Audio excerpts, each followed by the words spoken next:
This is Sports Shorts Radio.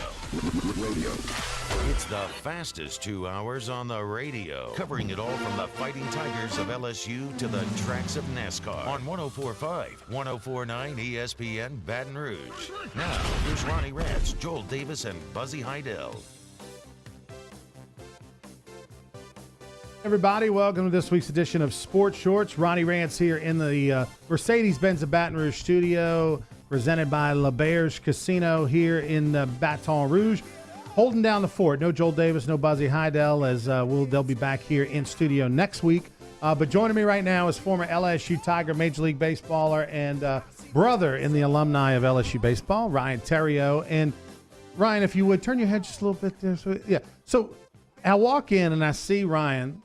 He's got this huge bandage on his eye, okay? And, you know, he's making his annual Sports Shorts pilgrimage, and I'm like, what the hell happened? Yeah. So for those of you watching on TV, explain the story of what the heck went on and why you have this giant white Band-Aid on your head. So you use a tool called a tamp, right, to flatten out uneven ground. Very familiar with that being a pitcher. Yeah, so the pitchers, you'd tamp the mound after you'd pitch or whatever it may be. So this morning I was tamping a surface at Traction that had a few holes in it, and it was kind of lumpy, and wasn't quite getting the job done, so I went and got the Big Daddy tamp, which is extremely heavy and huge, and I hit an uneven part of the turf, and it bounced back up and hit me in the head, and so here we are. 8 stitches later, I'm on Sports The thing Shorts. I'm impressed about is the fact you went back to work. Yeah, I did. I'm a grinder. There was things that had to get done. Went back and got them done. No, but I asked the lady. She just said, "Don't sweat a whole lot, but you can go back and do whatever you want to do." You know, I saw something the other day. I saw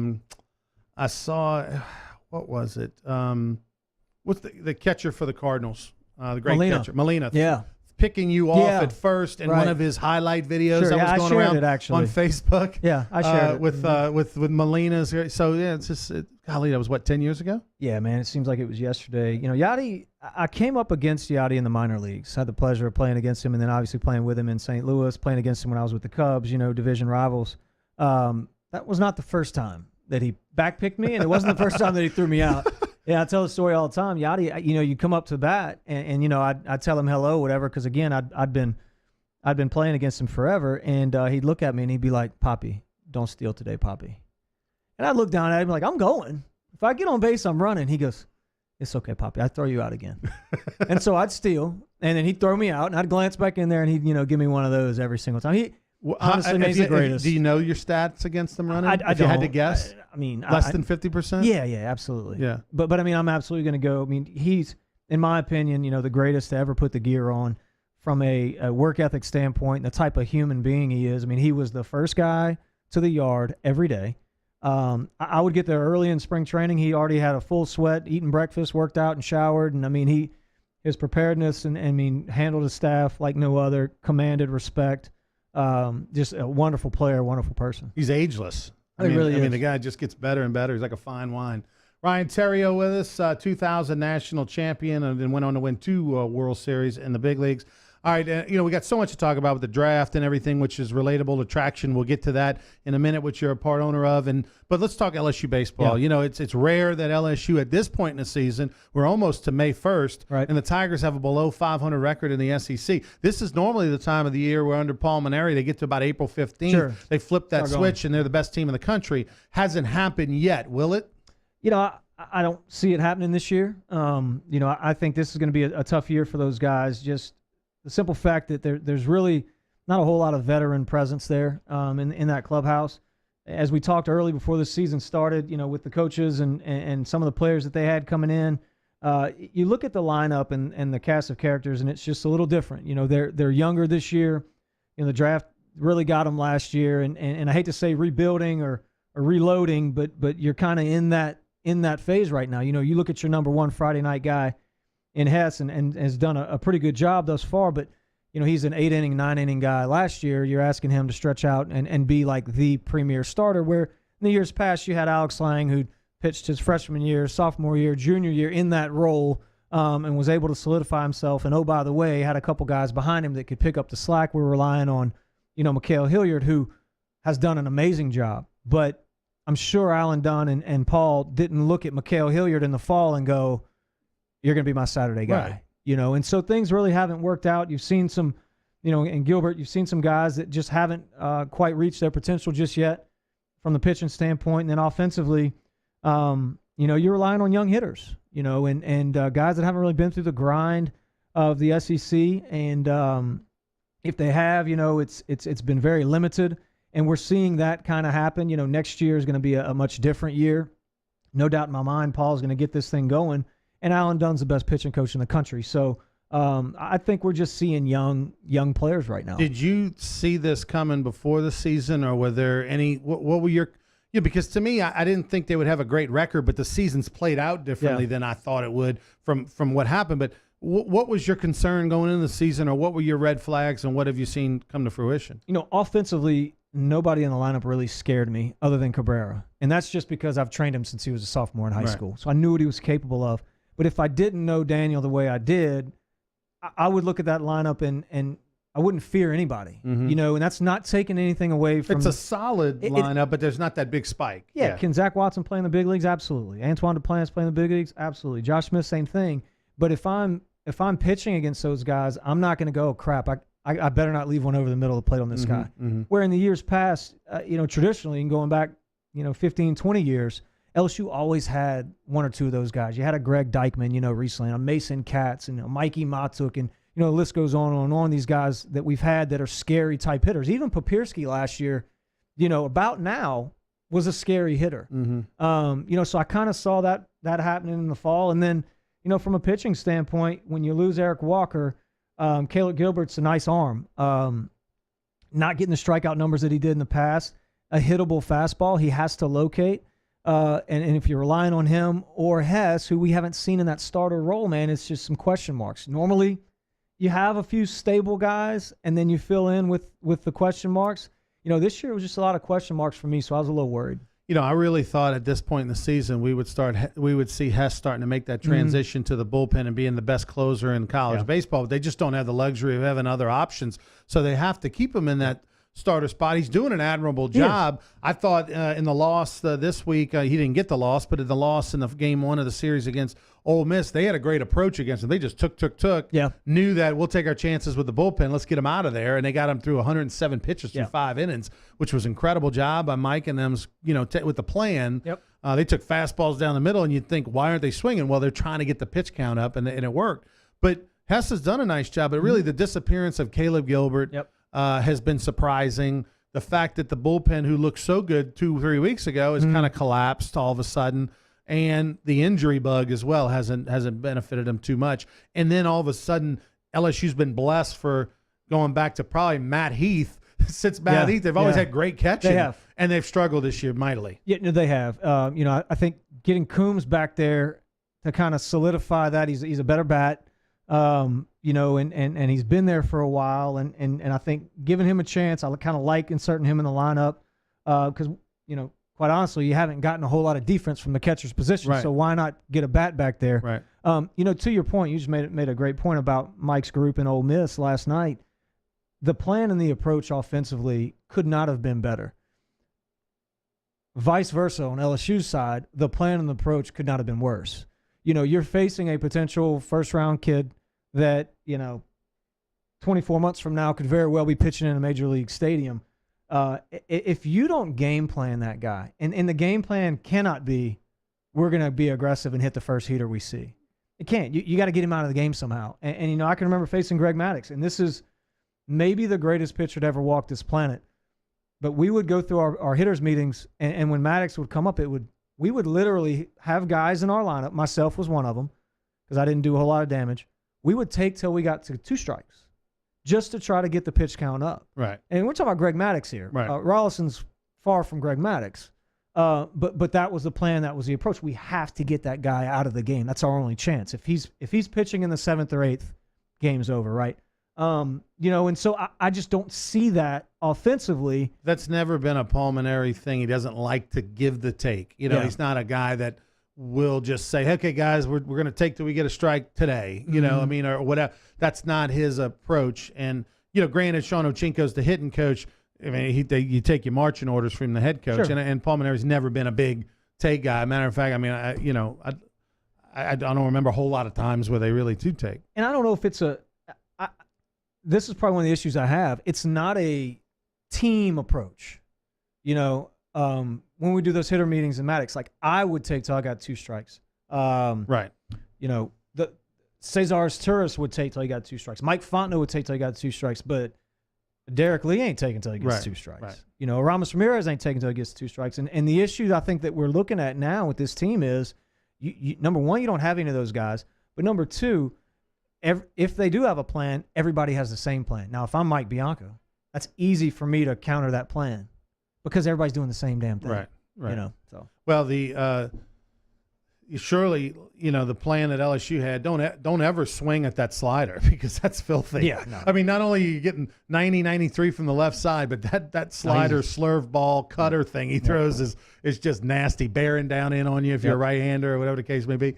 He's Ryan Theriot. You can check him out, of course, Fridays on After Further Review with Matt Moscona in Baton Rouge here on 104.5, 104.9 ESPN. You've been doing that, about 3-4 years now? It's been a while, yeah. Yeah, it's been a while. First interview with Matt in 2010 when I was in Chicago. And Erica, his wife, and I grew up together. And so I've known her forever. My wife, Jonna, cheered with Erica's sister at LSU. So we've always had those connections. And then, when I came back in town, he said, hey, you want to kind of come on, do a regular thing? And then I kind of stole the show, and I'm better than he is. And so they only let me come on Fridays because then it would be the it'd be the Theriot show. Okay. And so Gordy, it has gotten better. I'll tell you that. I thought the first couple years it was pretty goofy, but it's really gotten good. I've enjoyed it the last couple years. Taking it a little bit more seriously, first. Yeah, I can years, tell you prep a little bit. I prep a little bit now, and quite honestly, they told me I couldn't drink beer before I go on air.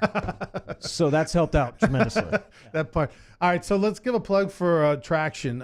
You guys have been for how long over at on Burbank and Gardere? Well, we've Traction opened in 2006, and I trained there with my now business partner Mac Chiwili when I played. And, he's the guru, isn't he? He is. He's the guy. Yeah, if you want to get stronger, faster, in shape, whatever, Mac's the guy. He's trained, Venus and Serena and, Roy Jones Jr. and, obviously all the MLB guys, NFL guys. That's when y'all over in Prairieville. Yeah. And so, now we're over in Burbank. We're 56-acre campus, half football field, 12 turf baseball fields, 30,000 square foot training facility, physical therapy.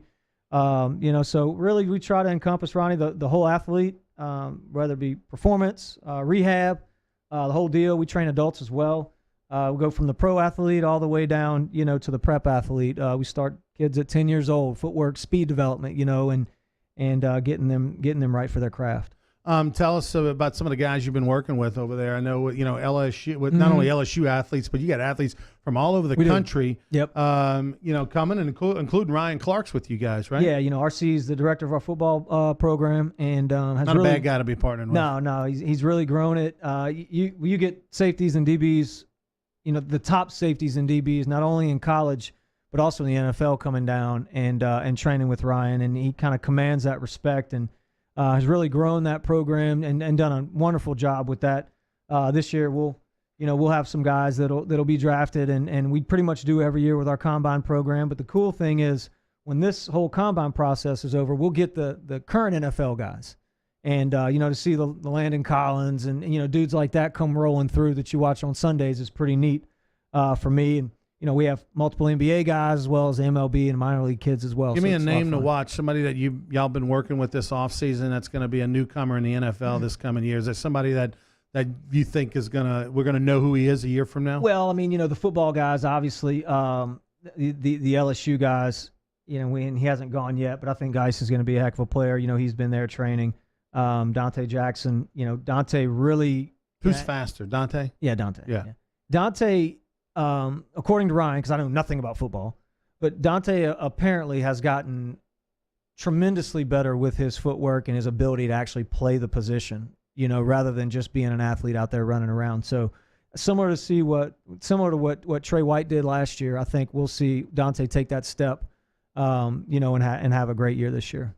Before I let you go, coming up in a couple of weeks is the LSU Baseball Alumni Weekend, honoring the 93 team. All former players are invited. It's Skip Bertman's 80th birthday, and there's going to be a roast. I met with Pete Bush earlier today. We're starting to work on a lot of the great stuff for the roast. But give me a quick Skip Bertman story? Something when you think back on your time with Skip, give me something. A couple things. I mean, I wore his Rolex for batting practice one time. You went and got it out of the locker? Yeah. That's great. He's like, ooh, nice watch. That's great. So, yeah, that was cool. He let us take his car out one night, the Lincoln. We drove that out to Tiger Bar one night. And you caught him at the end when he was much more relaxed. He was awesome. Yeah. And then I almost killed him, apparently. We're coming back from Arkansas. I was a freshman. Trey McClure, in that series, the getaway day, last game, hits a ball to right center field. I'm on third base.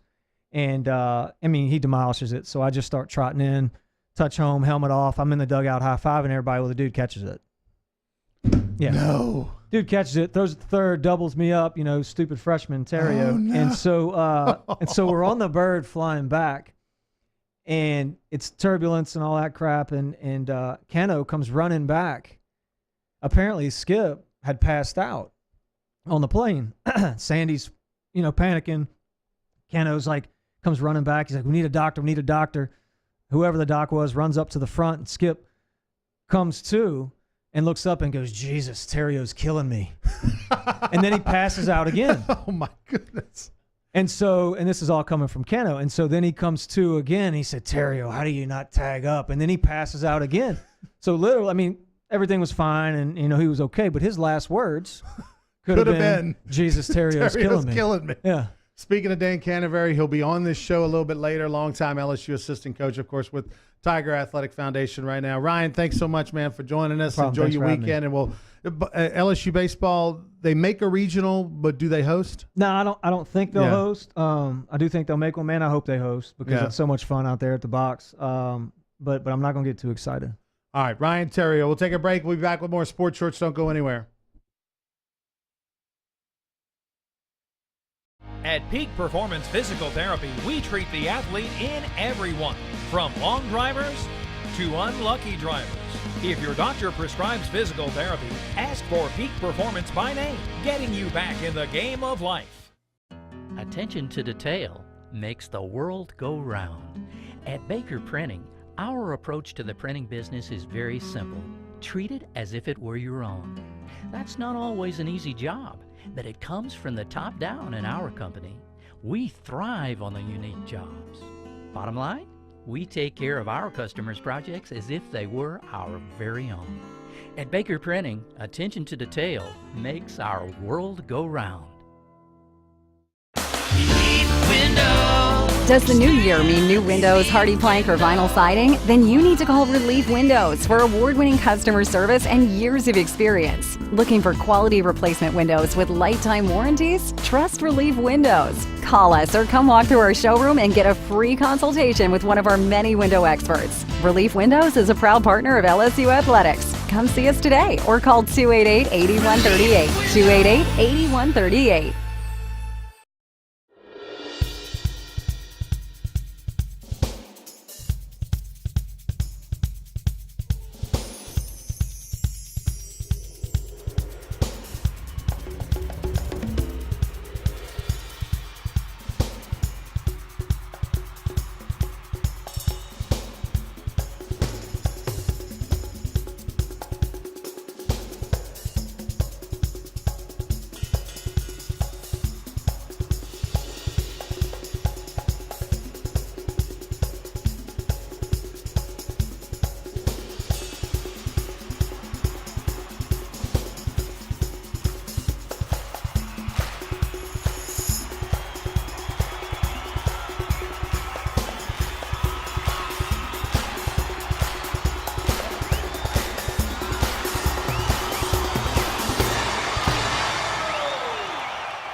At Peak Performance Physical Therapy, we treat the athlete in everyone, from the Grand Slam hitter to grandparents. If your doctor prescribes physical therapy, ask for Peak Performance by name, getting you back in the game of life.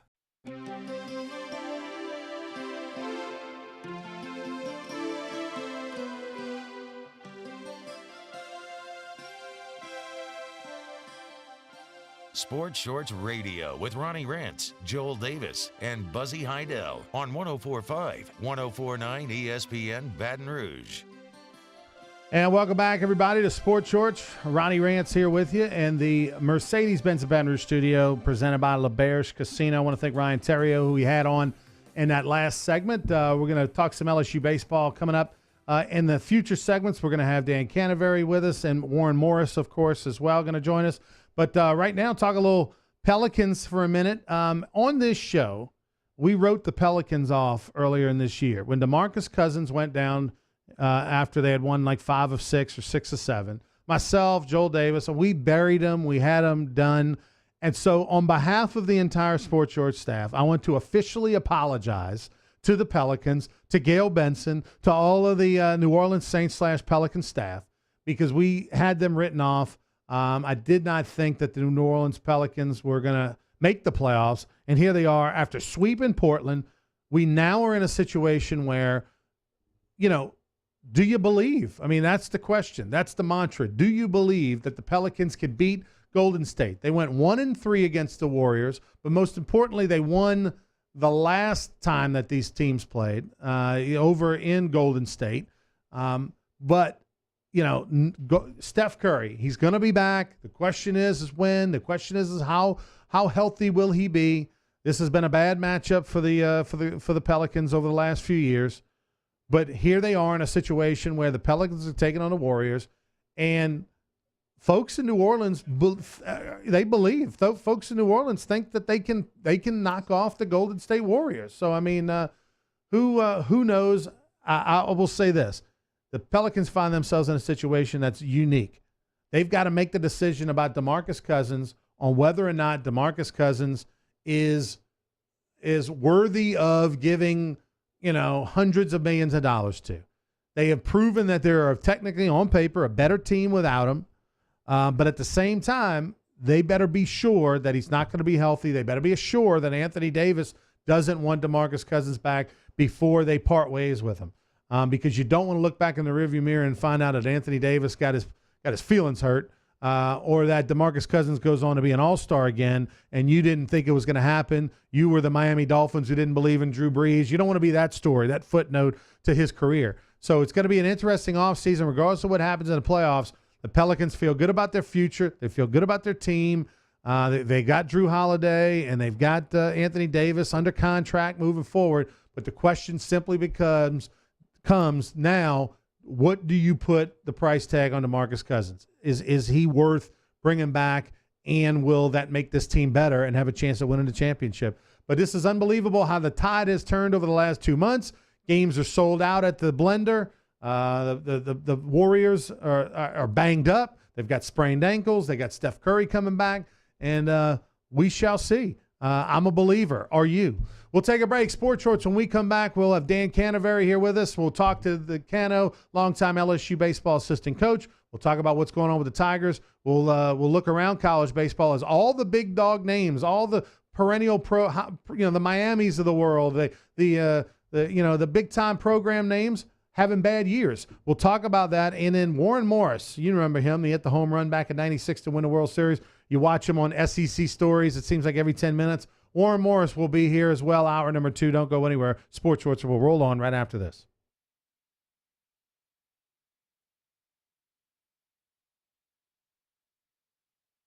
At Peak Performance Physical Therapy, we treat the athlete in everyone, from long drivers to unlucky drivers. If your doctor prescribes physical therapy, ask for Peak Performance by name, getting you back in the game of life. Attention to detail makes the world go round. At Baker Printing, our approach to the printing business is very simple. Treat it as if it were your own. That's not always an easy job, but it comes from the top down in our company. We thrive on the unique jobs. Bottom line, We take care of our customers' projects as if they were our very own. At Baker Printing, attention to detail makes our world go round. Does the new year mean new windows, hardy plank, or vinyl siding? Then you need to call Relief Windows for award-winning customer service and years of experience. Looking for quality replacement windows with lifetime warranties? Trust Relief Windows. Call us or come walk through our showroom and get a free consultation with one of our many window experts. Relief Windows is a proud partner of LSU Athletics. Come see us today or call 288-8138. 288-8138.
At Peak Performance Physical Therapy, we treat the athlete in everyone, from the Grand Slam hitter to grandparents. If your doctor prescribes physical therapy, ask for Peak Performance by name, getting you back in the game of life.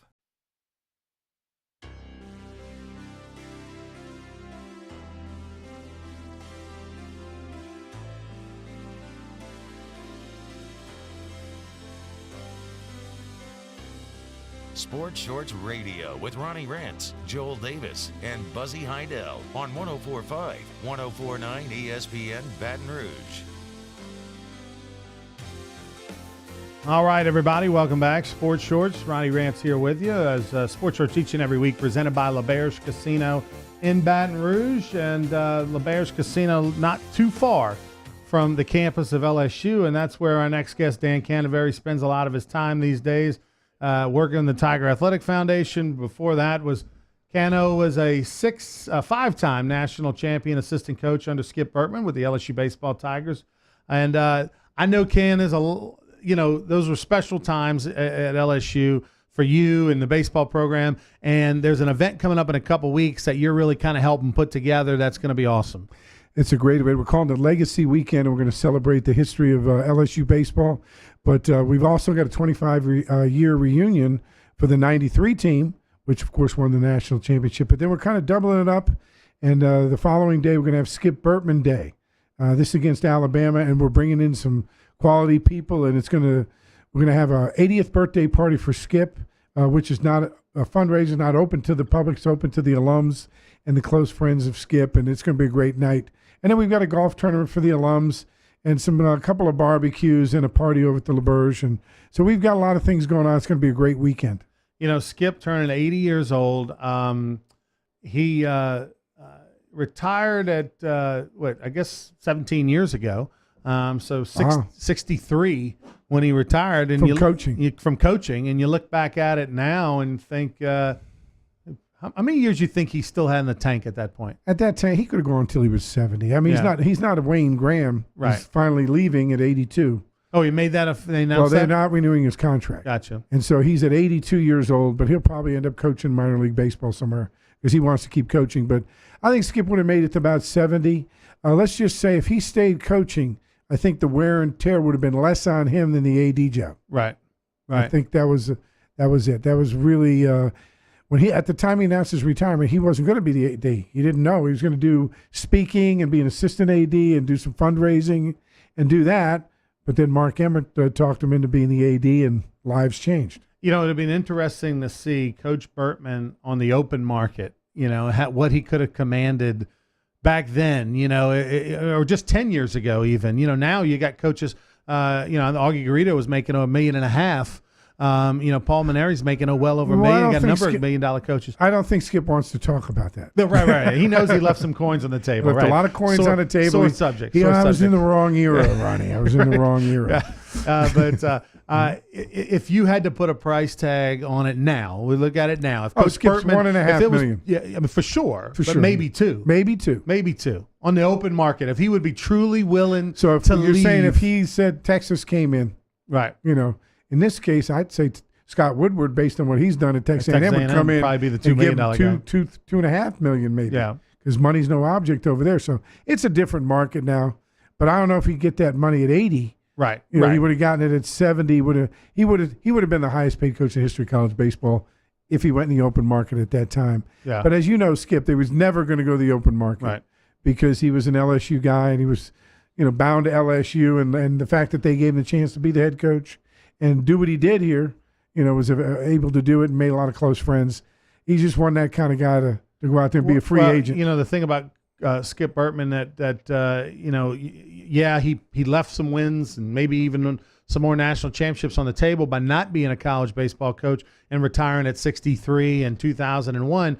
But then what would the history of LSU athletics look like? Because he was such a successful athletic director and set up the program. All the programs. Yeah, as I'm saying, not just baseball, it's about everything, athletics, gymnastics, you name it. Set up the program to have tremendous success. Yeah, I think that's one thing he doesn't get enough credit for is his stint as the AD, which is a tough job. The athletic director's toughest job, I think, in the athletic department because your day comes at you. I worked with him for 4 years. You have no control over your day. It all depends on what you did on Saturday. And they won 2 national championships when he was the AD. Right. But if they win on Saturday, then Monday morning gets 7 complaint calls. If they lose, 35, the chips are stale in the third concession stand. Why didn't you get that toilet unplugged quicker? Those kind of things. So, but boy, he still had a lot in the tank. But I think it worked the way it was supposed to work. Coaching is tough, Ronnie. A lot of people don't realize tough, especially the way he did it, especially the way he started out. Grassroots, building a program. You were there when we had the 4-group system. One group hit the cage, one group hit on the field, one group took ground balls, another group painted. Right. And up it trash. Picked up garbage and get that garbage in the bullpen. See. Right. But it was just a different era, but it wore on him. It's tough when you do that type of intense coaching, and the competition got tougher. Still to this day, everybody can coach now in the SEC, and one like that when he was coaching. The coaching tree from Skip Bertman has been a good one. Of course, Jim Wells was really the first guy to burst out onto the scene and had Alabama on the cusp of winning the national championship, and if Roberto Vaz, the best player in the SEC or second best player in the SEC, maybe that year doesn't roll on a ball, who knows what happens? But so Jim had a great career, and then now Mike Bianco, who was a great player and coach under Skip Bertman's doing good things over at Ole Miss, and that series is going on this weekend between LSU and Ole Miss. And I know Mike is a special guy, in Skip's history. Well, when you coach, and especially the way Skip coached, he didn't just teach you how to coach, and you didn't work for him. I mean, he shaped your life, especially as a young coach. And, he was a mentor to me, mentor to Turtle Thomas, mentor to Jim Wells, Mike Bianco. And Mike was a special guy because he was a player. And, of course, as you know, with Skip, the catcher's his conduit into the game. Right. So we always had a real close relationship with the catchers and the pitchers. And so Mike being that guy and, of course, working for him, being very loyal. And now going to Ole Miss. This is a big weekend. Skip went up there this weekend. And, he's up there, and he's going to see Mike and see the facility and kind of look at a son and see what, and Mike gets a chance to show off to his baseball daddy Right. what I've been doing. And Mike's got to be proud. He's the all-time winningest coach in Ole Miss history. Ole Miss history and the longest tenured coach in the SEC. Yes, he's it's the unbelievable. dean. What, 17, 18 years? And he's not Incredible. retiring soon. No. He's got a bunch. But that says a lot about Skip Bertman and Mike Bianco's time at LSU, that he's sending his son over here to play for Paul Maneri next year. Right. Instead of playing, I guess he says he made that decision years ago that they didn't want to coach their son in college, which surprises me because there's a lot of stories of guys playing for their dads and playing, I'm surprised that Mike and didn't want to do that. Mike and Cammie, because I had a conversation with Mike about it, and Mike and Cammie both decided that their kids were not, of course they had all the boys. They were going to go make their own way. They weren't going to be with their dad because it was a no-win situation, and they wanted them to, be around the Ole Miss baseball program, to grow up their whole lives, have an advantage that way. Growing up in a baseball program gives you an advantage as a player. But then from that point on, it was their decision where they're going. But one of the options was not Ole Miss. So they'd never have that handle that you played for your dad and you weren't as good. And, my son plays high school baseball. And, of course, me being a coach, I understand that. It's tough on the kid. Puts too much pressure on your son, when you're playing for the dad. That peer pressure within the team is what really gets you. Well, hopefully he's a good one. I know he plays, he's a real good player. You can hit. And if you can hit, they'll always find a spot for you. Who knows where his actual position will end up being, but he definitely can hit. Dan Canterbury joining us. Let's talk a little LSU baseball. Usually at this time of the year, April, that's when Paul Maneri's teams flip that switch, and they, over the last few years, have become one of the best teams in the country. The switch has not been flipped yet, and why is that? I think they're getting their offense back. If you look at the way the team was at the beginning of the year, walking into the season, they were supposed to have a lot of guys returning on offense. Okay, they felt that was the strength of the team, and they were going to rely on that. And defense, they had a lot of position players returning. They felt they were pretty good at catcher, with Fiducia and with Coombs. But then the pitching staff was in question. Okay, well, here we are now, and the pitching staff is, we've had guys, as you know when you pitched, step up. For example, Hess has done a good job at the front end, I think. He's had his ups and downs, but he's learning how to be a starter. But he gives him a good effort, gives him a good 100 and 110 pitches. The problem is that only gets him 5 innings or 6 innings the way he pitches. Okay, Hilliard has been the guy that really stepped up and showed a lot. Had one bad outing the last time against South Carolina. South Carolina played lights out for the first 2 games. They were the best team in the country, for those 2 days. So that's the only reason I think they really hit him. Hilliard's still great. But last weekend, kind of hidden in all the the dismay in the program of getting beat 3 times and having South Carolina come from behind and beat them, is the fact that Nick Bush pitched 5 scoreless innings, shut him down. So they've got the 3 guys in the front that they need now, I think. The problem is the rest of the staff, somebody's got to step up and take the ball and take it to the end. And that's where the issue is. Bain's done a pretty good job at the end, but they can't seem to get there. Now, Fontenot's done a pretty good job. I think he's done well. And the other guys at times, but that's what Paul's really missing. And that's a tough one when you can't hold the game in the middle. Austin Bain is I thought this story would have about a month run on it. And then, when they got to SEC play, they start throwing him off speed, throw him away, eat him up with the off speed. I mean, let's face it, when you haven't really hit for 4 years, that's the hard part. You can get the timing down in the fastball eventually, but the change up, the off speed, I thought they would eat him alive, especially with his technique. There is none. But it's the greatest story. It's the greatest story. I mean, the guy's hitting 300. He's pitching. There's never been a player in the history of LSU baseball in the modern era since 1984, I'd say, that I can remember a guy that legitimately pitched and hit. I mean, not talking about just hitting a little bit. I'm talking about the guy starts and plays every day, hits in the middle of your lineup, and by the way, he's one of your go-to guys on the back end of the bullpen. The only guy I can think of that was close to that was Laxton when he came in. He was a pretty good hitter. Yeah, but I don't think he ever. I mean, did he hit a couple times? The reason he didn't hit, we game? were playing Intersquad. I forget this. We're playing Intersquad. Laxton was a left-handed hitter, right-handed pitcher, and we were in Intersquad. And somebody hit him in the right elbow, and Skip goes, "Okay, that's it," because there's a lead elbow. Right. If he was a right-handed hitter, he might have hit. Right. But that was like Skip goes, he's too valuable on the mound. I can't afford one pitch to take us out. But when we were at Miami, we had a couple guys that did that. Sam Sorsey comes to mind, who was a College World Series national champion. He played every position on the field. He caught. He did everything. He was a DH. He pitched, and that was pretty good. But in this modern era, man, there's just not a lot of guys that do both, especially at LSU. Bobby Thigpen from Mississippi State in the mid '80s, he would play center field, and Right he would field, come, yeah. and he'd come in with that big arm and be the closer. And of course, he was a great pitcher, pitched in the big leagues and set a saves record one year with the White Sox. But that's as far as like even other guys. I mean, Hudson with Auburn, He played center pitched field. and hit. In the middle of their lineup. But I mean, like, and the LSU is just, I mean, Coach Bertman, as you mentioned, not a guy who was a big fan of that, didn't really give pitchers the chance, to hit for the most part. I'm still bitter. And Don't worry, I get a lot of texts all the time. Hey, Bain showed Skip. Yeah. I should have hit. Thompson's well, upset. what's funny is You know, Doug Thompson, of course, who does the radio for LSU and pitched in 97 and 98. At the beginning of the year when Bain started doing what he was doing the first couple of weeks, we'd be driving home from the game, talking or texting or whatever about the game, and Doug absolutely, we would be like, I mean, if Bain can do it, I mean, what will we have hit? Yeah, that's right. I mean, he's hitting 290, we'd have hit 300. I mean, You're a good friend. I'm thinking as you asked that question, closest guy to doing it was Louis Garcia.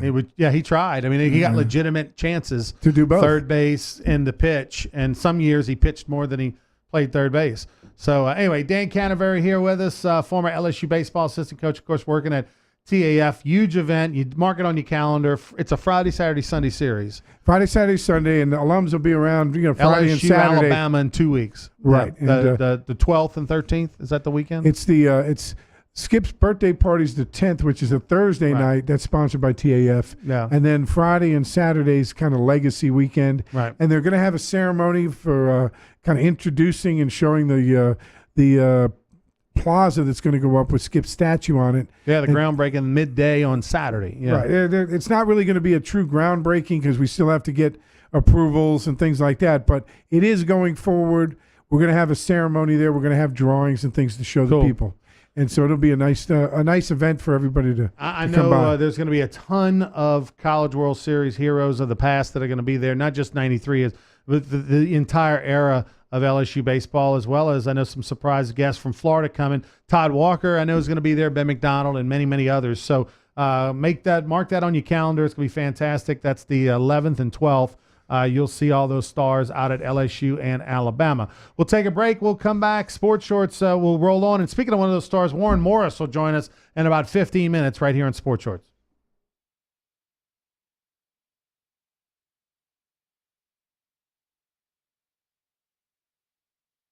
Attention to detail makes the world go round. At Baker Printing, our approach to the printing business is very simple. Treat it as if it were your own. That's not always an easy job, but it comes from the top down in our company. We thrive on the unique jobs. Bottom line, we take care of our customers' projects as if they were our very own. At Baker Printing, attention to detail makes our world go round. Does the new year mean new windows, hardy plank, or vinyl siding? Then you need to call Relief Windows for award-winning customer service and years of experience. Looking for quality replacement windows with lifetime warranties? Trust Relief Windows. Call us or come walk through our showroom and get a free consultation with one of our many window experts. Relief Windows is a proud partner of LSU Athletics. Come see us today or call 288-8138. 288-8138.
At Peak Performance Physical Therapy, we treat the athlete in everyone, from the Grand Slam hitter to grandparents. If your doctor prescribes physical therapy, ask for Peak Performance by name, getting you back in the game of life.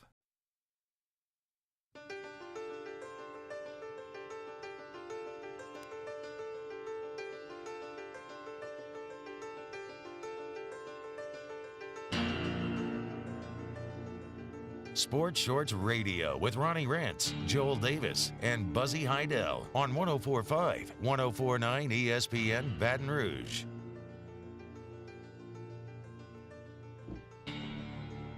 And welcome, everyone. Hour number 2, Sports Shorts. Dan Canterbury joining me here on Sports Shorts, former LSU assistant coach. We had Ryan Theriot on the first hour and Chris Berkstall, the PGA Pro of Greystone Golf and Country Club. Now we head up to Cenla, my old high school stomping grounds, up in Alexandria, and a guy that Dan Canterbury here knows pretty well, Warren Morris, former LSU Tiger second baseman, and, of course, better known for his SEC Stories special that airs every 10 minutes on the network. The Walk-Off, the hero of the 1996 College World Series LSU win over Miami. Warren, how are you, bud? Hey, good. Good to be on, guys. Thanks for calling.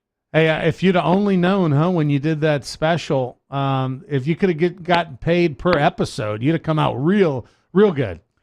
Oh yeah, no, absolutely. No, they do love to show it. I guess it's perfect time for when there was a rain delay or anything going on. So whenever they have a half an hour they need to fill, they just drop you right in there. Good stuff. By the way, the guy who's featured heavily on that episode is Skip Bertman, and of course Skip turns 80 years old next month, or in May 23rd, and they'll be having the reunion in a couple of weeks, LSU Baseball Legacy Weekend, and the roast on that Thursday. And Warren, you better make sure you're there, because I've been working on that roast with Pete Bush and others, and it's going to be well worth the drive down from Ellick. Oh, no, absolutely. I'm already RSVP'd, and I will be there. Looking forward to it. I know it's going to be a can't-miss event. Tell us about the first time you met Skip Bertman, the Hall of Fame coach. Well, I guess the first official meeting was at the actual city field here in Alexandria, Bringhurst Park, is where I played my high school games. But, you know, they would LSU came down, I guess my senior year of high school, and you guys played Louisiana College there. And right. I'm just at the game, and, you know, it's a packed house. LSU's in town, and over the loudspeaker it says, Warren Morris and his dad, Bill Morris, please come down to the LSU dugout. And, you know, the dugouts there were just chain-link fence. So we made our way around, and, you know, the legend, Skip Bertman, introduces himself and talks to us right there inside the dugout, and we're on the outside as the game's going on. So that was officially my first time to meet him. By the way, in that ball game, which was a lopsided victory for the Tigers over the LC Wildcats, Tim Buzzy Bauer went deep to left with a homer. The Buzz I man. think his only home run of his LSU career, our bullpen catcher, and we went nuts in the dugout. That was a big moment. Warren Morris, by the way, Bringhurst spotlighted and highlighted in the walk-off feature on SEC Stories. Never looked so good as those grainy KLB highlights from 1991 or whatever. I love the uniforms. I was going to say, good workout gear you had working on that. And like half the guys with no shirt on. It was great. Lee, I needed some nutrition back then. I definitely hit the meal plan at LSU. I needed to put some weight on. Broussard Hall was good to you. Warren, when you watch the Tigers these days, there's been a number of great second basemen that have played that position since you left in 1996, and last couple of years they've really been blessed. I mean, Cole Freeman was outstanding 2 years ago, last couple of years, and then Brant Broussard, who's a legacy player. His dad, Burt Broussard, was an infielder for the Tigers in the 80s. Don't forget DJ LeMahieu, who's a Golden Glover. Well, yeah, I mean, going back 10 years. I'm just saying, like, it's been a very good run of second baseman. Oh yeah, no, absolutely. Middle infielders. I mean, I can't think back to when LSU didn't have a good shortstop or middle infielder. You know, guys that could really play great defense. I probably defensively stronger nowadays than maybe, during our days in the early 90s. We had sound defense, but these guys are spectacular. And, they swing the bat well. So I think we've been fortunate. I mean, we have great facilities, great recruiting, so we're bringing in the best. But the fans, it's great to see these guys.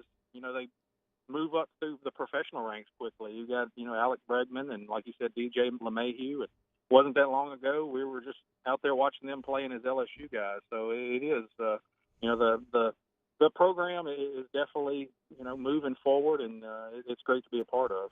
Well, you mentioned that one of the things that, with all the things that do great with the LSU program, one of the things is they're really a great defensive team. If you look since Paul's been there. Yeah, last 10 years. The last 10 years, that the fielding average is much higher than the teams we had.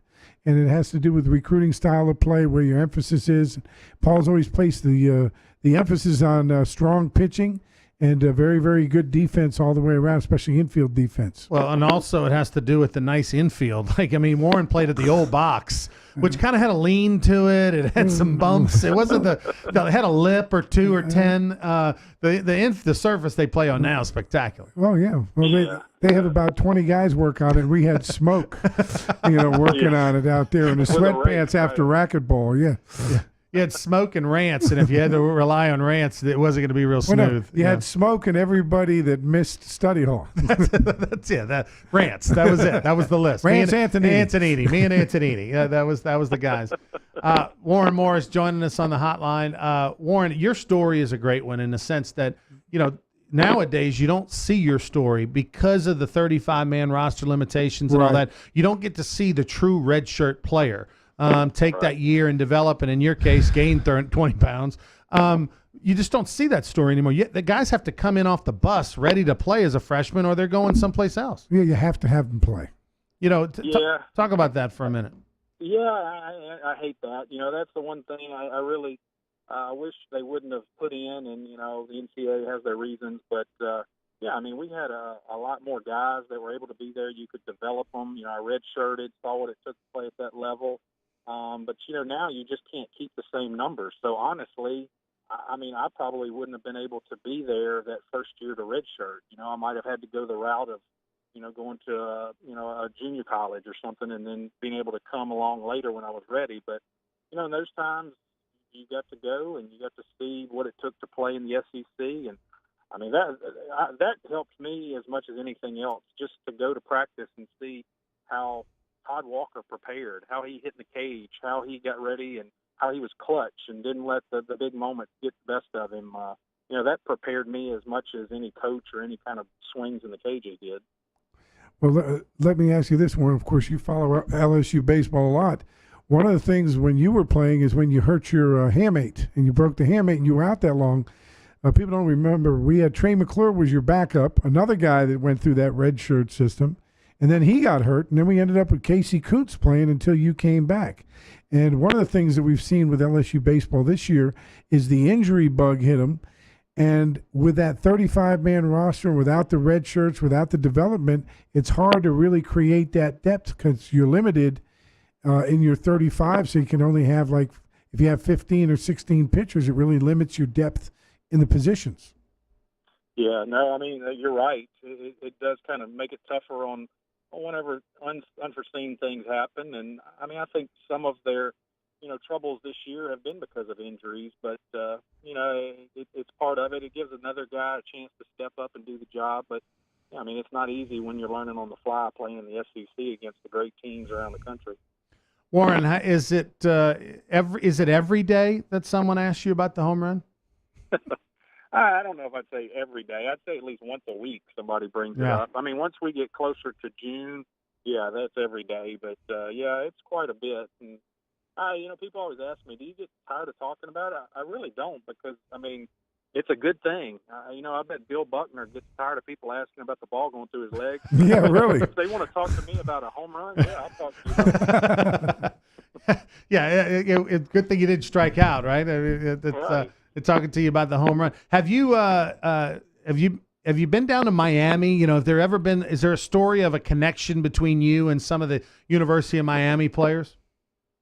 I've met Alex Cora and, the various occasions. He actually, believe it or not, they had the premiere of that walk-off show at a theater in Omaha during the World Series. He was working for ESPN.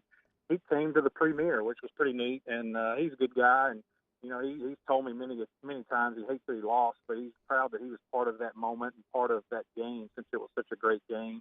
Now, I guess the funniest thing didn't involve one particular player, but Right. that summer after, you know, that we won the championship in Omaha, I was on the USA national team, and we played a pre-Olympic tour that just happened to play in the Marlins ballpark. Oh, wow. And they did the starting lineups, and, you know, I think I'm the only USA player to ever get booed on his own country on the field. So you played in Miami in a couple of months removed from the walk-off home run. You played in Miami a couple of months removed from beating the University of Miami on the walk-off homer for the USA team in a prelim for the Olympics, and the Miami fans booed you because, of course, you beat their hometown team. Right. Exactly. That's awesome. I did not know that story. That's pretty good. I want to say something here. If Warren, of course, I don't know if you can see this or not, but behind us they got a picture of Warren with his arms up and the first base coach. This is a great Alexandria connection. Ash Trojan, Daniel Tomlin with the glasses jumping up in the air. You got Menard, and you got Bolton. I mean, you got every high school in Alex. This is it. I mean, this is it. We got the Eagles, the Bears, and the Trojans all represented, and glad to report too that, you know, DT's doing better with his health and everything, and Daniel's we wish him well. But yeah, that was a fantastic moment. And Warren, we never get tired of talking about it. We appreciate you, man, for taking time and coming on Sports Shorts. And I look forward to seeing you in a couple of weeks for Skip's 80th birthday party and that roast. You're not going to want to miss it. Yeah, no, looking forward to it. Good talking to you guys. Thanks a lot. All right, appreciate it, Warren. We'll see you soon. Take care. Warren Morris there joining us on the hotline. I get to see him a good bit, Dan, because he's been a volunteer with the Louisiana Sports Hall of Fame with our golf committee. We put on a big golf tournament every year in Alexandria at Oak Wing, and this year it's July 1st, and I think we got like 5 teams left. So if anybody wants to join, go to lasportshall.com. The thing sells out because you get to play with all the celebrities that are there. And Warren's on our golf committee. He works now with Red River Bank and really does a lot for us, and he's a great guy, man. Great guy, and that Alexandria connection's always been real good. You know, when you were talking about Alec and he talked about Bringhurst, this past week I went and visited with Bart Schmolke. Yeah. Who with Pat Lamont. He and Pat Lamont, big part of that, about 7 years that LSU used to go up there. We used to go up there in the fall, and I told people we used to practice traveling because back then you could play inter-squad at Bringhurst. Mm-hmm. We'd stay at the Hotel Bentley, and we'd inter-squad and do a clinic, and it was great. It was a great way to meet the community. And, of course, the NCAA in its wisdom canceled that. You're not allowed to do that. Violation. Counts as a game. I mean, it's just ridiculous. Ridiculous. Not like everybody in the world was going to do it. You know, it's just going to be a handful of teams that might do something. Well, you might get a recruiting advantage if you do that. That's it. Yeah. Because of that big Alexandria hotbed connection that was going on right there. He's Dan Canaveri, 6 national championships as an assistant coach, 5 at LSU, 1 at Miami. We had Warren Morris on just now. We'll take a break. Sports Shorts. We'll come back right after this.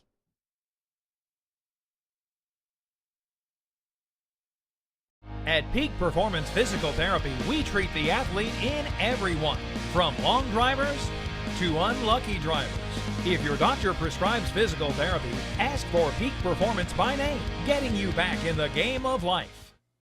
Attention to detail makes the world go round. At Baker Printing, our approach to the printing business is very simple. Treat it as if it were your own. That's not always an easy job, but it comes from the top down in our company. We thrive on the unique jobs. Bottom line, we take care of our customers' projects as if they were our very own. At Baker Printing, attention to detail makes our world go round. Does the new year mean new windows, hardy plank, or vinyl siding? Then you need to call Relief Windows for award-winning customer service and years of experience. Looking for quality replacement windows with lifetime warranties? Trust Relief Windows. Call us or come walk through our showroom and get a free consultation with one of our many window experts. Relief Windows is a proud partner of LSU Athletics. Come see us today or call 288-8138. 288-8138.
Sports Shorts Radio with Ronnie Rentz, Joel Davis, and Buzzy Heidel on 104.5, 104.9 ESPN Baton Rouge. Welcome back, everybody. Dan Canaveri, LSU former assistant coach, and, of course, played and coached at the University of Miami in baseball. He joined us. A big baseball show today. We had Warren Morris on. We had Ryan Theriot on, and we're talking a little golf as I'll be headed to overseas in a few days. First time ever going to Scotland and the British Isles and all that. And is there a way to put Tony on? If you figure out a way to put Tony on? Because I want to ask this. Ask Mr. Tony Lightfoot, of course, who does a great job on our show. But have you ever been over to Europe? You ever made that trip across the pond? I hear the food's terrible. Food's bad. They eat weird times. A lot of pubs, a lot of beer, warm. Yeah, warm beer. Warm beer and bad food. So I'm going to lose weight on this trip, is what you're saying. It's a good one for you. You've just been to the wrong places. So Tony, I want to ask you, as a guy who was born over there. Correct. What's the one or two things I'm going to eat and I'm going to like? What should I get? You should probably go for some fish and chips. I mean, that's the safe bet. Fish and that's chips. definitely the fried safe fish bet. and French fries. You can't mess that up, right? No, you can't. North Atlantic cod, is that usually what it is? Typically, yes, but the North Sea has been a little bit overfished, so cod might be a little bit hard to get hold of, but there are some alternatives that taste just as great. All right, so fish and chips. Anything else? Don't tell me bangers and mash. Bangers and mash are pretty good as well. I mean, you could also go for a Sunday roast or a Yorkshire dinner, that type of deal. Yeah, I'm actually, Dan, packing a little mini suitcase full of food. I'm gonna have all the snacks. I'm bringing like tuna fish in a can. I'm literally bringing all kind of food because I'm anticipating survival kit. It's the non-traveler survival kit. I mean, there'll be some Cheetos and Oreos and all that in there too. But the bottom line is, one thing you should get whilst you're over there is a ploughman's lunch. What is that? What's a ploughman's lunch? A ploughman's lunch has got cheese and ham and that type of deal. And the thing that really tops it off is something called Branston pickle, which is a really, really spicy pickle. And I think you'll like it. Yeah, I mean, this is the voice of God talking to you is Tony, who's running the board here. So I'm going to Scotland. Yeah. I don't know anything about Scotland other than Braveheart, right? Yeah. Are you ready for the war? Yeah, I mean, that's it. That's it. Braveheart. Give me 30 seconds on what I need to know about Scotland. Any tips for traveling Scotland? It's very rugged. It can sometimes get very, very cold in a hurry. It's going to be between 38 and 54 the whole time I'm there. Yes, and it will probably rain quite a bit too, which will make the old course of St. Andrews quite a challenge. But I'm sure that an athlete as your caliber will be equal to the task. When pitchers, you play in a big game, especially when you're a freshman, first time you're out there on the mound, a few thousand people, you get a little nervous.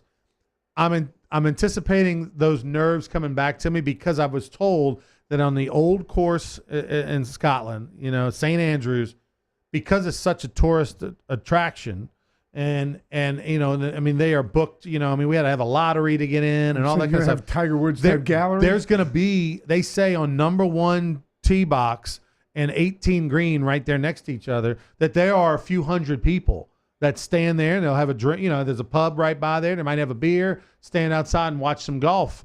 And so if there's literally going to be at least 100 people watching me play some shots. For a guy who's an amateur, who's a 100 type player, that's not a good recipe. That's got some bad things in it. They may watch one shot, then go get a lot of beer. Yeah.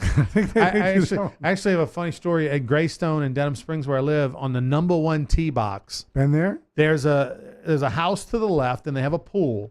And in that house to the left, and I'll remain nameless, there's a former Miss World Fitness champion who lives there in that house. I mean, multiple-time World Fitness champion. So needless to say, she's amazing. So during the summertime, she might be in the backyard swimming or working out or whatever the case may be. Just enjoying the atmosphere. Just enjoying the atmosphere. So it's right next to the number 1 tee box. So a few years ago, I'm over there with some buddies, and I'm going to tee off on the number 1 tee box. And she happens to be out by the fence. And I've met her a number of times. And so, hey, how you doing? We have a quick little chit chat.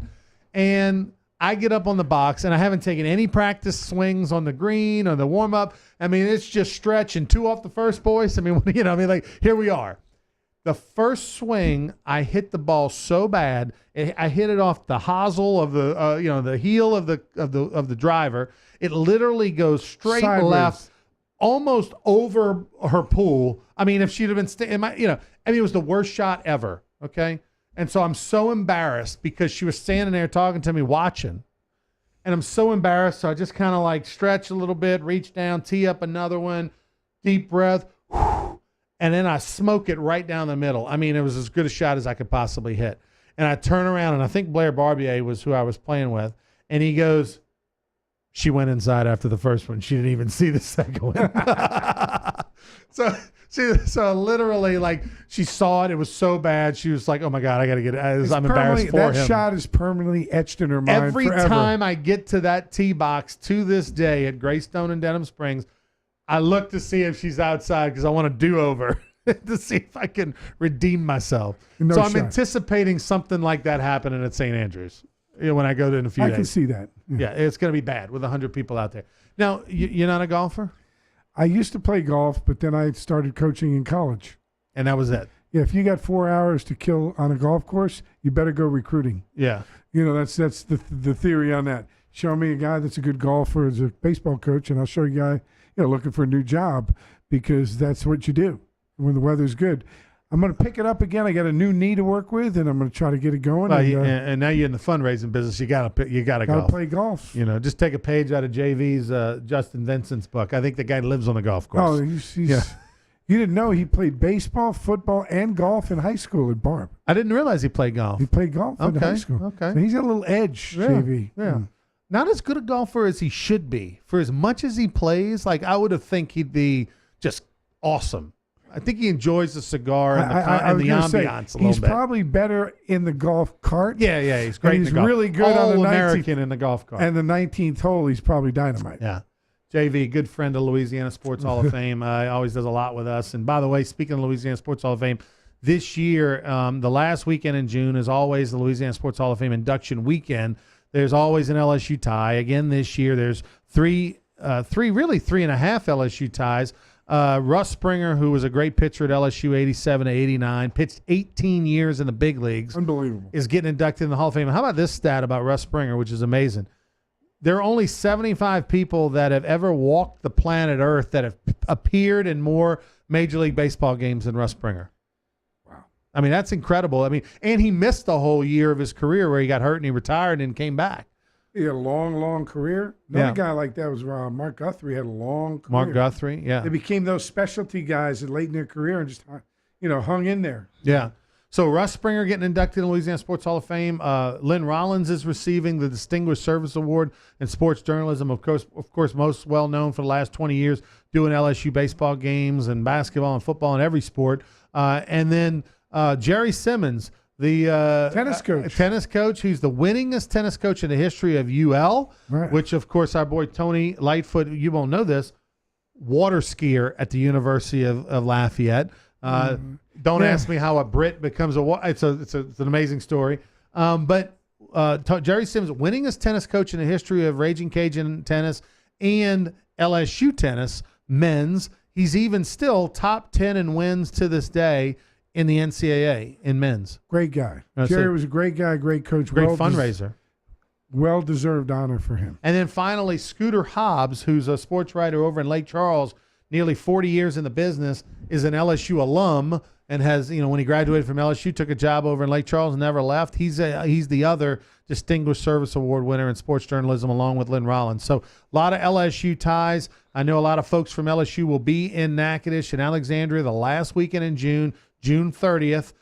So make your plans. We've got all kind of great events, bowling tournaments. We've got golf tournaments. Rockin' the River Fest is going on with a VIP taste of tailgating event, you name it. And it's all going to be televised on CST, Cox Sports Television as well. But go to lasportshall.com, get your tickets, and make sure you make your plans to join us. I know the Guidros and everybody else are going to be up there. It's going to be a fun event. And Natchitoches, the home of, you got this one? Natchitoches, the home of the Devils? Is it? No, the Demons, Northwestern State Demons, the home of the meat pie. Okay, the Did not Natchitoches know meat that. pie, which is famous, but also Northwestern State. Jim Wells, Mitch Gaspard, John Cohen, Dave Van Horn, the coach at Texas A&M, baseball coach at Texas A&M, Rob Childress, all former Northwestern State coaches. Hotbed of coaching. Unbelievable. I mean, it really is. I mean, it really is. And the head coach currently at Louisiana Tech is a Northwestern State former head coach. And they're going to be in a regional this year. Yeah. So, I mean, Lane Burroughs. I don't know what it is about Northwestern State over the years, but Jim Wells started it back in 1990 when he took the job there. And ever since then, over the last 27, 28 years, they have been 5-6 Division I college baseball coaches come through. Amazing. There. But the Southern Conference, I coached in the Southern Conference. Very underrated conference, I think. Yeah. It's really a good conference. Everybody can play. A lot of travel in that league, though. Not as much as Conference USA is now, or even the American. USA, it was crazy. Yeah. The Southland Conference, Southeastern second currently in the league, according to Reiser, their coach. He doesn't believe they're going to get at large. He said we got to win a conference tournament in order to That's usually to get the way in. it is there anyway. Yeah, but their schedule didn't work out for them this year. They lost some games where they had a chance to get some RPI stuff. So he knows, we're just gearing up for the conference tournament. We got to win our conference tournament. But Sam Houston State's a team that could probably finish a runner-up in the conference tournament and still get into the tournament. They've got a great schedule. They've got a resume. They're a program that's been around for a number of years doing well. Right. Yeah, and they performed well when they did. Right. So I think you're right on that. It's not just playing teams. You got to win some. Yeah, they got a good RPI. They play a lot of teams from the Texas area and that area. So. But I tell you what, this Southeastern team, if they do get in, if they win their conference tournament, which they're more than capable of, the thing I'm impressed with, I've done a few of their games this year, they got a lot of good young arms. They've got a freshman from Mississippi that's 90-92. They just got a lot of good arms. Daniel Latham does a great job as their pitching coach. And so I just think that they're a team. They're dangerous. Nobody's going to play them in the conference tournament. It's been a down year for McNeese, even though they're playing better the last 3 weeks. Northwestern State has improved. They're not quite all the way there yet, but they're much better. Nichols is struggling. Them and UNO battling to kind of get into the conference tournament. Lamar's down. The league's not as good as it was a year ago. Yeah, last year was an extremely good league. This year, it's Sam Houston heavy, Southeastern on their heels, and kind of everybody else. But traditionally, that's a league, though, that the Southland, where the conference tournament, anything can happen. It used to be a long time. The regular season champ never won the thing. Right, yeah. Yeah, I mean, so it worked. We shall see. J.R. Teagues, took over for you after you left Southeastern, made a name for himself, did a great job with that program. And, of course, now the AD over there at Southeastern. That's a program that, man, I mean, what they've done with their facilities and everything over the last 17 years is incredible. I'm very proud of that, talking with Jay and Reiser, when I went there, we started the heavy lifting, so to speak. The campaign to get it going. Well, raise money and fix the field. And, when I got there, the field didn't drain. It was like a pond after it rained. And we fixed that, and then Jay went in there and did some things, and Matt now's got the turf and the new lights. But what a great community, great people, and the great setting. You're right in the neighborhood. It's very homey. And that was a great place to be. I enjoyed it. But that program is on the rise and going to continue to be on the rise. The LED light system, it is the rage. Now U-High, the Cubs, have the lights. The Cubs, they're almost working now. The Cubs, hopefully, if they win this weekend and get their 2 out of 3 against Lusher, next weekend they go against the winner of the 2 out of 3 between E.D. White and Loyola of Shreveport. And they'll take them on at the Cub Complex, and that could be the first night game in Cub history. Well, I mean, the LED lights, they've got them over there now. Southeastern's got them. Alabama kind of started the craze. The indoor football has the LEDs. It's incredible. What a difference when you turn it like a light switch instead of like, every field you ever played, you turn the lights on. You wait on the buzz. Yeah, it sounded like a barbecue. Right. And if somebody hit the switch or they went out, you had to wait a half an hour for them to cool down and start again. But now these things flip on and off. It's great. It's incredible. And they can do the light show. Yeah, that's big. That's big. Got to have the light show. Well, after a homer, you got to have it. You got to. It's like a walk-up song and a shin guard. I'm sure it's coming to LSU soon, right? I'm sure it's coming to LSU. We'll take a break. Dan Canterbury, just a few minutes left. Sports Shorts will continue. Don't go anywhere.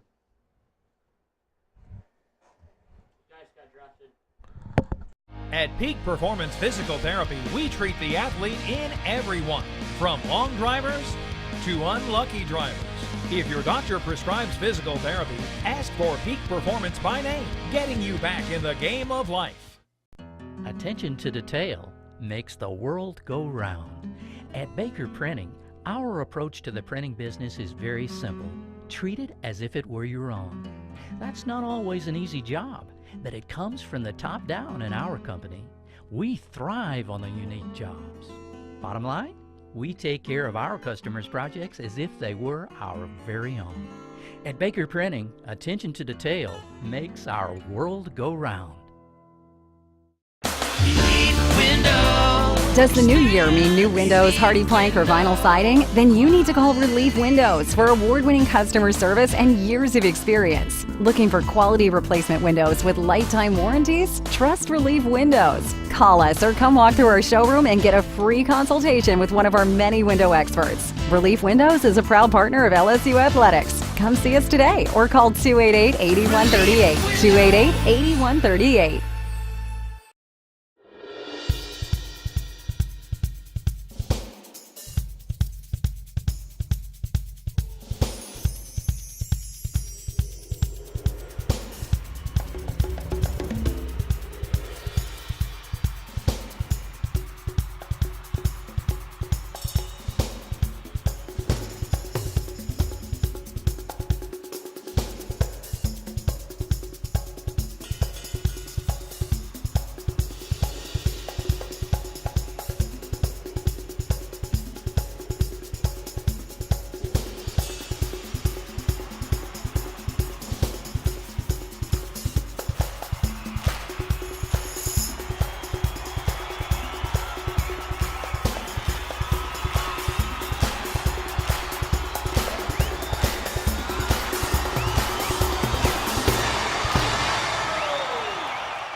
At Peak Performance Physical Therapy, we treat the athlete in everyone, from the Grand Slam hitter to grandparents. If your doctor prescribes physical therapy, ask for Peak Performance by name, getting you back in the game of life.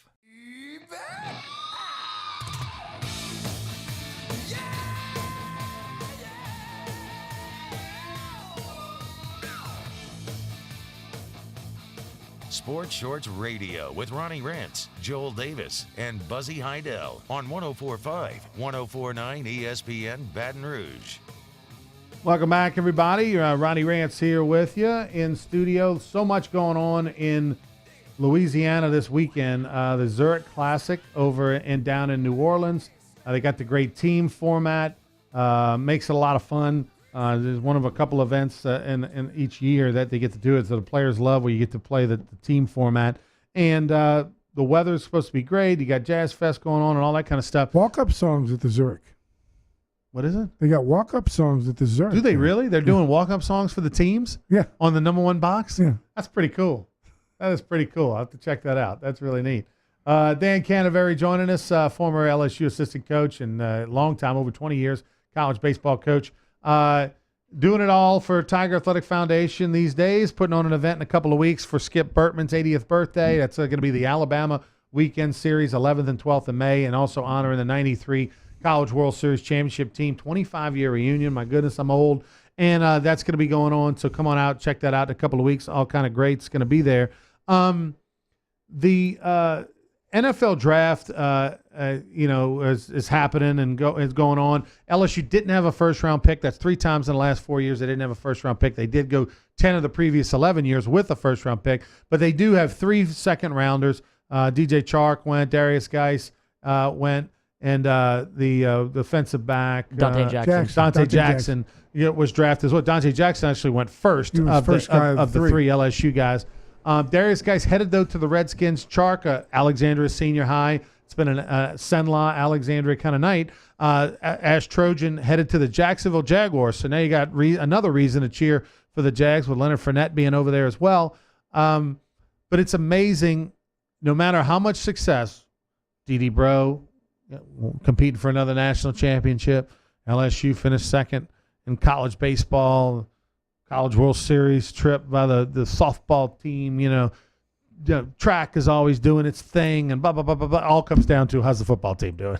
Well, and even basketball this year came doing back great. from the dead, and new life with Will Wade. Doesn't matter. It's all about those 12 regular season games. Remember, when Skip came here, he said, when I came here back in 1983, I realized that there were 2 seasons in athletics at LSU. There was football and spring football, and that was it. Yeah. And it fuels everything. It's the passion, especially here in the Southeastern Conference. But in Louisiana, people love football here. Yeah. And they're always going to love football. And they've grown to love baseball. And I think Will Wade's doing a good job, and Dee Dee's done a great job kind of showing people how to fall in love with a different sport. The D.D. Bro story is amazing, and I know she's an amazing She's woman. been over 40 years at LSU, and I know she really respects and a lot Skip Bertman, and they're close and learned a lot from Skip about marketing and all that. I don't know that, obviously Skip pointed D.D. in the direction in marketing, but it comes naturally for her anyway. It's in her DNA. Her passion and energy is unmatched by any other human being I've ever met. And there's no end in sight for when she's going to retire. But what they're doing now, where they're second in the country in attendance and they're sold out and everything, the only reason number one is the building just doesn't seat more. But where they're at is amazing. I mean, it's an amazing thing. I mean, I remember going to gymnastics because I've got an 18-year-old daughter. And so, 10, 11 years ago, 12 years ago, we went to some of those pink nights and all that kind of stuff. And they would pack the PMAC and it'd be a pink night and free tickets and, 6,000, 7,000, which is amazing. That's a tremendous number. But now they're averaging sold out crowds. Well, Dee Dee did the formula that Skip started and most everybody that ever got attendance. She got people in the building for free, and even though they didn't pay for the ticket, like Skip used to say, they buy the groceries, and they get to see your sample your sport. It's like when you get a 2-for-1 special at Men's Warehouse or something like that. So Dee Dee understood that marketing aspect, got people in the building, and put out a good product, and people, especially with daughters, and said, "Hey, this is a great thing, very entertaining," and then her personality and passion makes it work.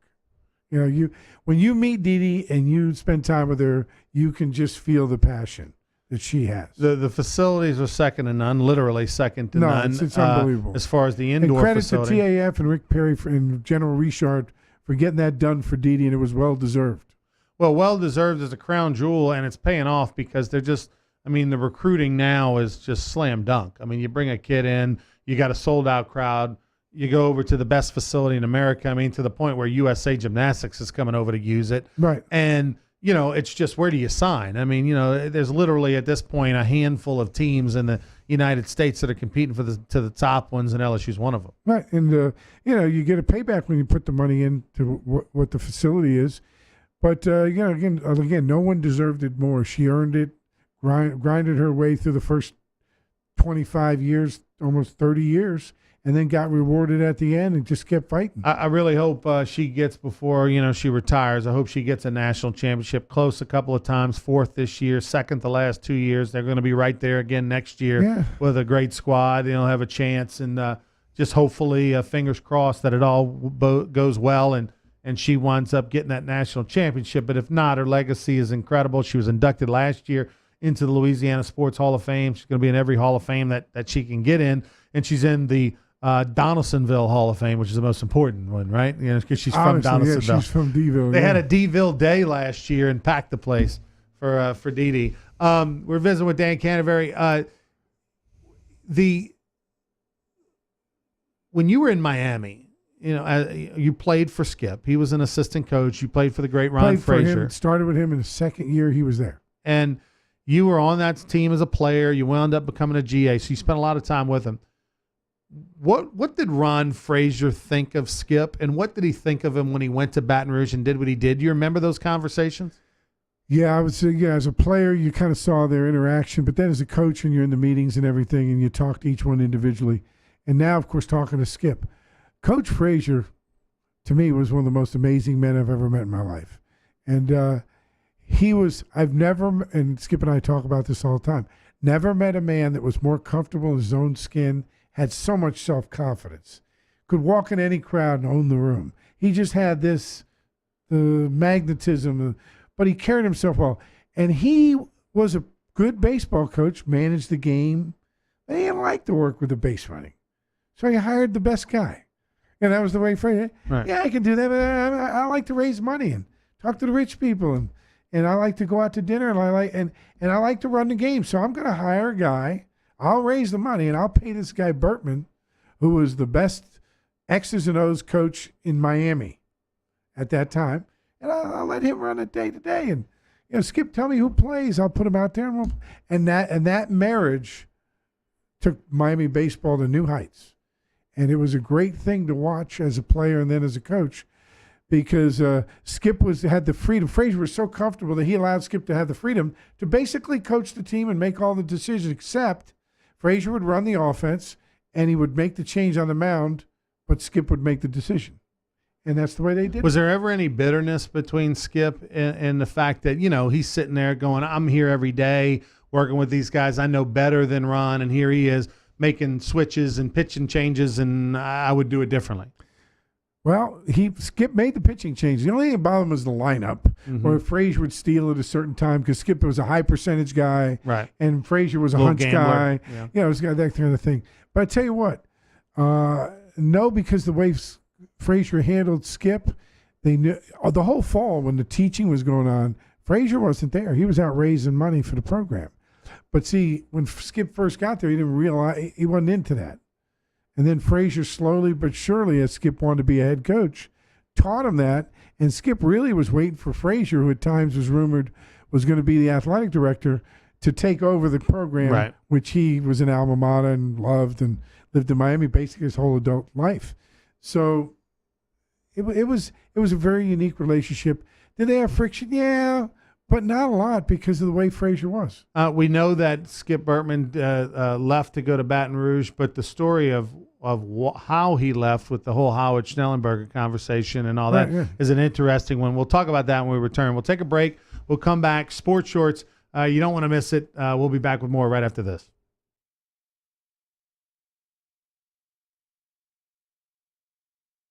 At Peak Performance Physical Therapy, we treat the athlete in everyone, from long drivers to unlucky drivers. If your doctor prescribes physical therapy, ask for Peak Performance by name, getting you back in the game of life. Attention to detail makes the world go round. At Baker Printing, our approach to the printing business is very simple. Treat it as if it were your own. That's not always an easy job, but it comes from the top down in our company. We thrive on the unique jobs. Bottom line, we take care of our customers' projects as if they were our very own. At Baker Printing, attention to detail makes our world go round. Does the new year mean new windows, hardy plank, or vinyl siding? Then you need to call Relief Windows for award-winning customer service and years of experience. Looking for quality replacement windows with lifetime warranties? Trust Relief Windows. Call us or come walk through our showroom and get a free consultation with one of our many window experts. Relief Windows is a proud partner of LSU Athletics. Come see us today or call 288-8138. 288-8138.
Peak Performance Physical Therapy, we treat the athlete in everyone, from the Grand Slam hitter to grandparents. If your doctor prescribes physical therapy, ask for Peak Performance by name, getting you back in the game of life.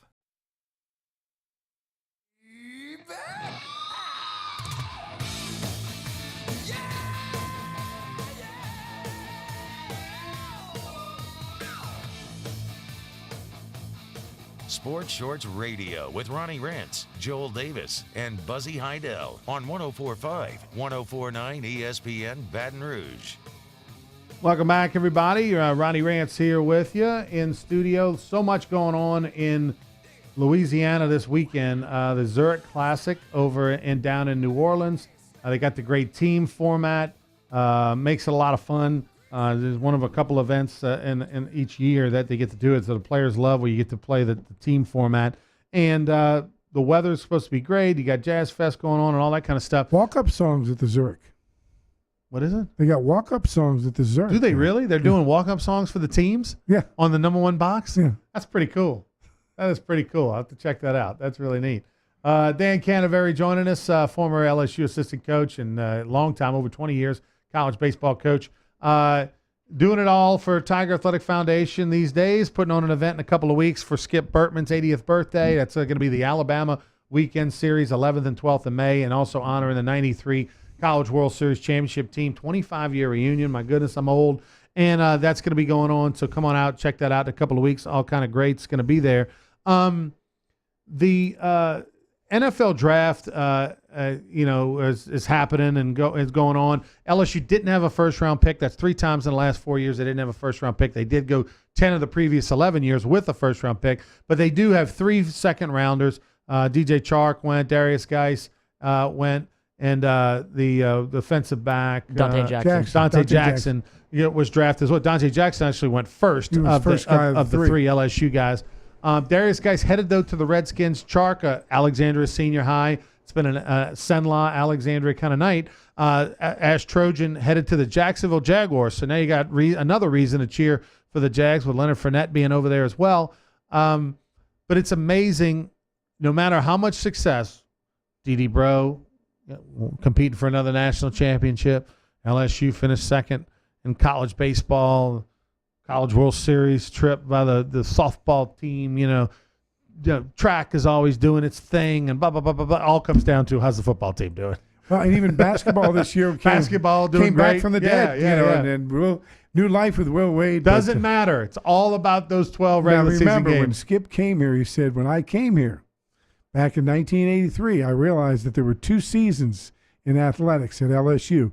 There was football and spring football, and that was it. Yeah. And it fuels everything. It's the passion, especially here in the Southeastern Conference. But in Louisiana, people love football here. Yeah. And they're always going to love football. And they've grown to love baseball. And I think Will Wade's doing a good job, and Dee Dee's done a great job kind of showing people how to fall in love with a different sport. The D.D. Bro story is amazing. And I know she's an amazing She's woman. been over 40 years at LSU, and I know she really respects and a lot Skip Bertman, and they're close and learned a lot from Skip about marketing and all that. I don't know that, obviously Skip pointed DD in the direction in marketing, but it comes naturally for her anyway. It's in her DNA. Her passion and energy is unmatched by any other human being I've ever met. And there's no she's just great. end in sight for when she's going to retire. But what they're doing now, where they're second in the country in attendance and they're sold out and everything, the only reason they're not number one is the building just doesn't seat more. But where they're at is amazing. I mean, it's an amazing thing. I mean, I remember going to gymnastics because I've got an 18-year-old daughter. And so, 10, 11 years ago, 12 years ago, we went to some of those pink nights and all that kind of stuff. And they would pack the PMAC and it'd be a pink night and free tickets and, 6,000, 7,000, which is amazing. That's a tremendous number. But now they're averaging sold out crowds. Well, Dee Dee did the formula that Skip started and most everybody that ever got attendance. She got people in the building for free, and even though they didn't pay for the ticket, like Skip used to say, they buy the groceries, and they get to see your sample your sport. It's like when you get a 2-for-1 special at Men's Warehouse or something like that. So Dee Dee understood that marketing aspect, got people in the building, and put out a good product, and people, especially with daughters, and said, "Hey, this is a great thing, very entertaining," and then her personality and passion makes it work. You know, when you meet Dee Dee and you spend time with her, you can just feel the passion that she has. The facilities are second to none, literally second to none. It's unbelievable. As far as the indoor and credit facility. to TAF and Rick Perry and General Richard for getting that done for Dee Dee, and it was well deserved. Well deserved as a crown jewel, and it's paying off because they're just. I mean, the recruiting now is just slam dunk. I mean, you bring a kid in, you got a sold out crowd. You go over to the best facility in America. I mean, to the point where USA Gymnastics is coming over to use it. Right. And, you know, it's just where do you sign? I mean, you know, there's literally at this point a handful of teams in the United States that are competing to the top ones, and LSU's one of them. Right. And, you know, you get a payback when you put the money into what the facility is. But, you know, again, no one deserved it more. She earned it, grinded her way through the first 25 years, almost 30 years, and then got rewarded at the end and just kept fighting. I really hope she gets before, you know, she retires. I hope she gets a national championship, close a couple of times, fourth this year, second the last 2 years. They're going to be right there again next year with a great squad. They'll have a chance, and just hopefully, fingers crossed that it all goes well and she winds up getting that national championship. But if not, her legacy is incredible. She was inducted last year into the Louisiana Sports Hall of Fame. She's going to be in every Hall of Fame that she can get in, and she's in the Donaldsonville Hall of Fame, which is the most important one, right? You know, because she's from Donaldsonville. Yeah, she's from D-ville. They had a D-ville day last year and packed the place for Dee Dee. We're visiting with Dan Canterbury. When you were in Miami, you know, you played for Skip. He was an assistant coach. You played for the great Ron Frazier. Started with him in the second year he was there. And you were on that team as a player. You wound up becoming a GA, so you spent a lot of time with him. What did Ron Frazier think of Skip, and what did he think of him when he went to Baton Rouge and did what he did? Do you remember those conversations? Yeah, I would say, as a player, you kind of saw their interaction, but then as a coach, when you're in the meetings and everything, and you talk to each one individually, and now, of course, talking to Skip.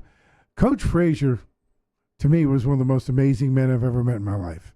And and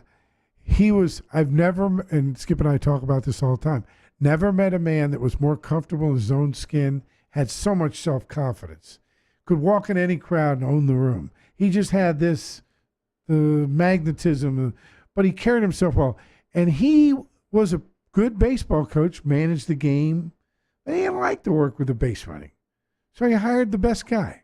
And that was the way Frazier, right. Yeah, I can do that, but I like to raise money and talk to the rich people, and I like to go out to dinner, and I like to run the game. So I'm going to hire a guy.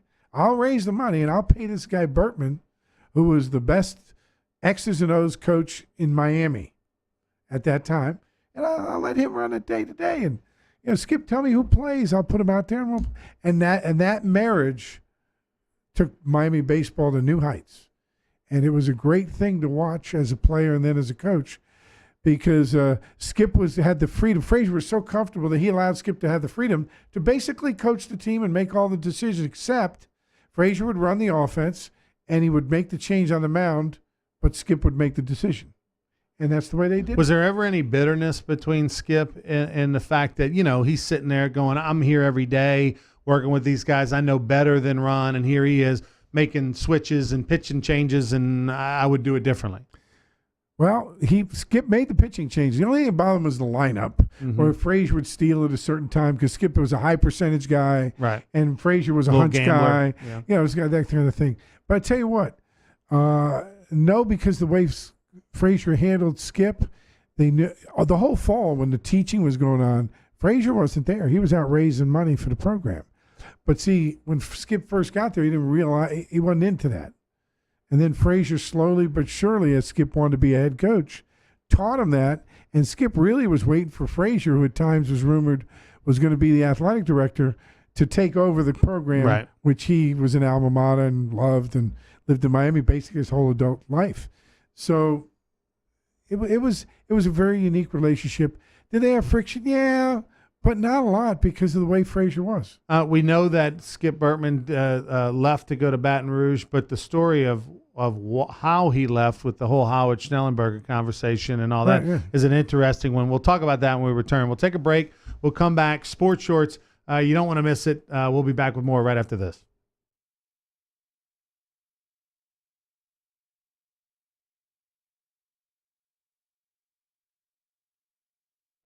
At Peak Performance Physical Therapy, we treat the athlete in everyone, from long drivers to unlucky drivers. If your doctor prescribes physical therapy, ask for Peak Performance by name, getting you back in the game of life. Attention to detail makes the world go round. At Baker Printing, our approach to the printing business is very simple. Treat it as if it were your own. That's not always an easy job, but it comes from the top down in our company. We thrive on the unique jobs.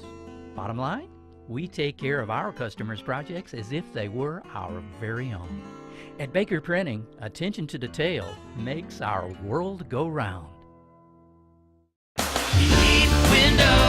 Does the new year mean new windows, hardy plank, or vinyl siding? Then you need to call Relief Windows for award-winning customer service and years of experience. Looking for quality replacement windows with lifetime warranties? Trust Relief Windows. Call us or come walk through our showroom and get a free consultation with one of our many window experts. Relief Windows is a proud partner of LSU Athletics. Come see us today or call 288-8138. 288-8138.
Sports Shorts Radio with Ronnie Rance, Joel Davis, and Buzzy Heidel on 104.5, 104.9 ESPN Baton Rouge.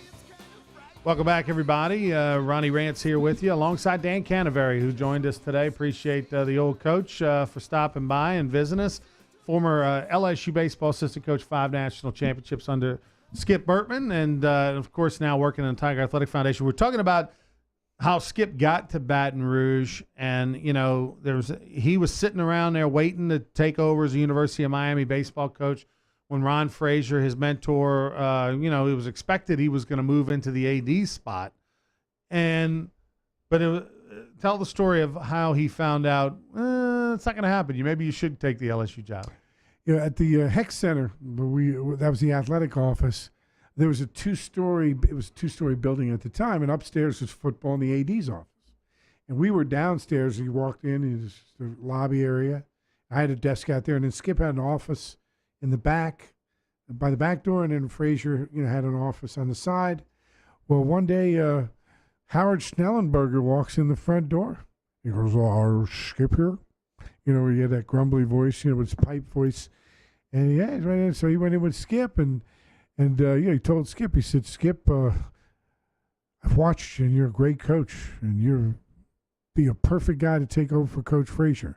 And I know there's a lot of rumors about Coach Frazier being the AD, but he's not going to be the athletic director because I'm going to pick the athletic director, and he's not the guy I want.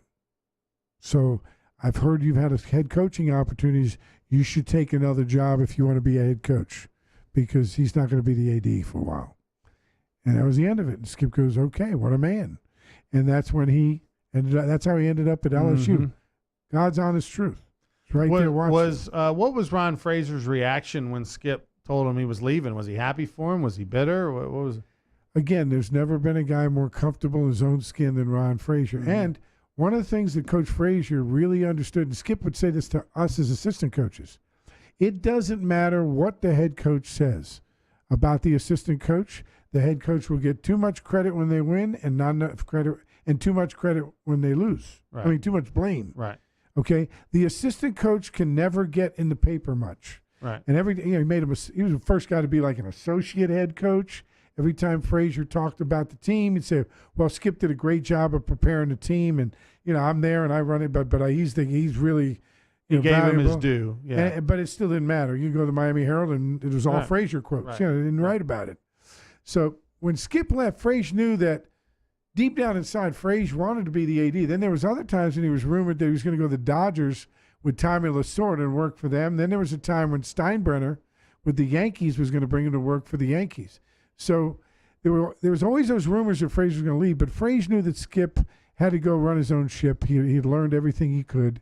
And so he went ahead and Who took over as assistant when he left? Jerry Weinstein took Jerry over, Weinstein, yeah. who's actually in Oxford this weekend. He's a special special assignment catching instructor. Wasn't he and at scout for the Nichols Rockies or something at one point? Jerry Who Weinstein that? was at Sac City. Sac City. That's Right, home of Brandon Bowe. Yeah, Sac and others, City. Jake Tompkins and others. Well, he was Right. a legend out Right. there. And then Coach Frazier hired him, and Jerry stayed for like a year. He didn't like Miami. He didn't like the whole thing. And then he left and went back to Sac City. Mm-hmm. And but he was a great coach. And then we brought in Brad Kelly, came in for Jerry Weinstein, and he was the pitching coach / associate head coach, who was the head coach at ULL. Brad Kelly. That's right. And And he lasted as the head coach 1 year after Frazier retired, and then he got let go. And Jim Morris came in. Ronnie Rance and Dan Canterbury here with us. Just a few minutes left in the show.